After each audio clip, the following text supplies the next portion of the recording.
All right, so why are minorities the poorest class? Like, how is it that we can break this generational poverty, create wealth for our families? Because I really want to teach you guys how to retire a millionaire, and how, and if you guys have kids, how your children can become millionaires by the age of 18 to 21. So let's go ahead and get right into what is index funds.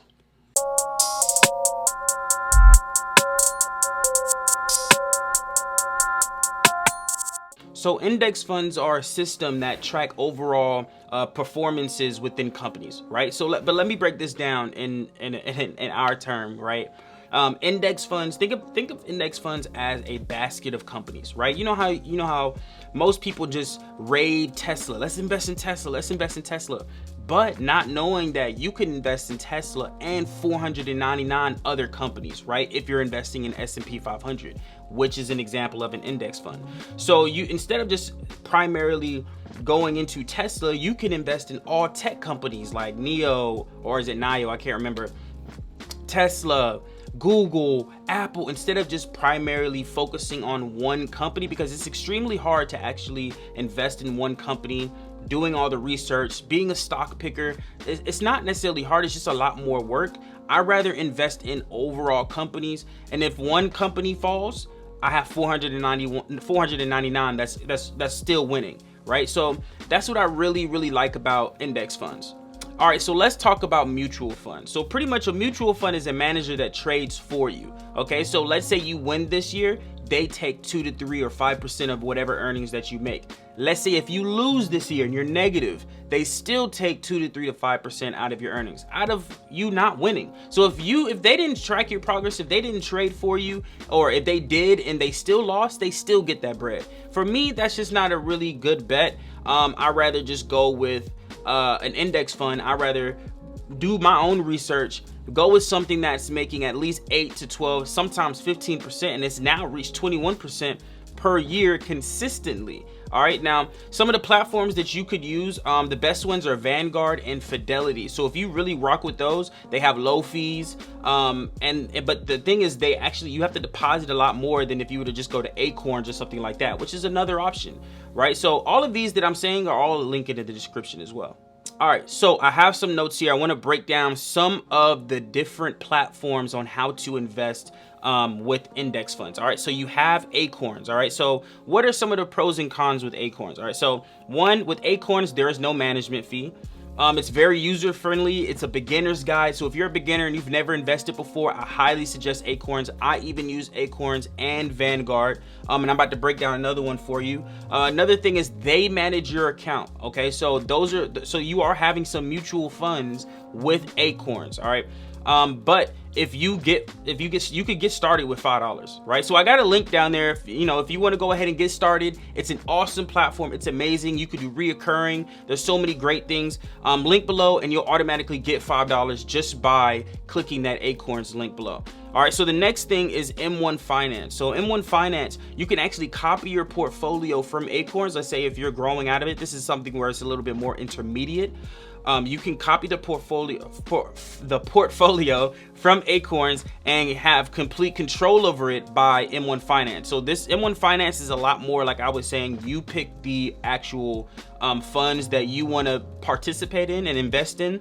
And the same thing for Vanguard, right? Vanguard has low fees. It actually has the lowest fees out, but you have to pay full price for these index funds. That's the difference. So with Acorns and M1 Finance, you don't have to pay the full price.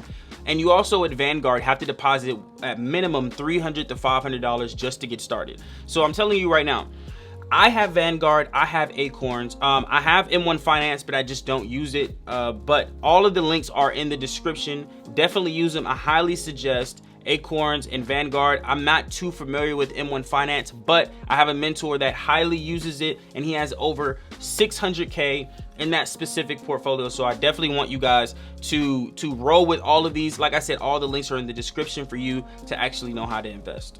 All right, so let's actually talk about how much to invest. It's very important for us to really discuss this factor. All right, so I recommend minimum 10% of your weekly income. All right, or you can do bi-weekly or even monthly, whatever works best for you, but definitely do at minimum 10% of your income.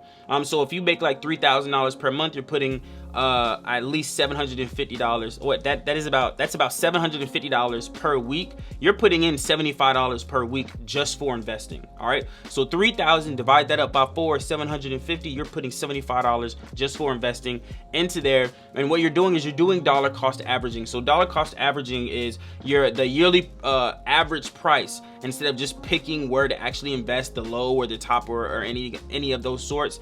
Dollar cost averaging is actually the most successful way in investing in any fund or anything in general. So you could use a compound calculator. I believe if you invest $500 every single month or every single week, you will become a millionaire, or a little under $1 million with a 10% annual interest when it comes to investing. So like I said, it's very easy. All you do is pick your stocks. I mean, the research is a lot, so I definitely suggest doing research. S&P 500 I recommend is, I'm not a financial advisor, but I will suggest that it's definitely one of the most popular and one of the most fruitful, I'm gonna say, investments out there. So I definitely highly suggest those.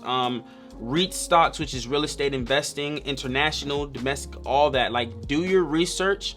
I have some beginner guide for investing. I have if you're starting off with $1,000, if you're starting off with $100, I do have those linked in the description below, or it'll be up here somewhere. You could definitely click on those and you'll be able to see my portfolio, so you'll definitely have a lot more understanding on how exactly I invest. So family, hopefully you got some value off this. Learning index funds is very fun if you actually want to learn how to become a millionaire. Like I said, there's different ways in becoming a millionaire. You could become a millionaire long term, and there's no or, and you could become a millionaire short term. So you guys already know I'm about to lay you guys down with the sauce. So I appreciate you guys, and I will see you guys in the next video. Peace out.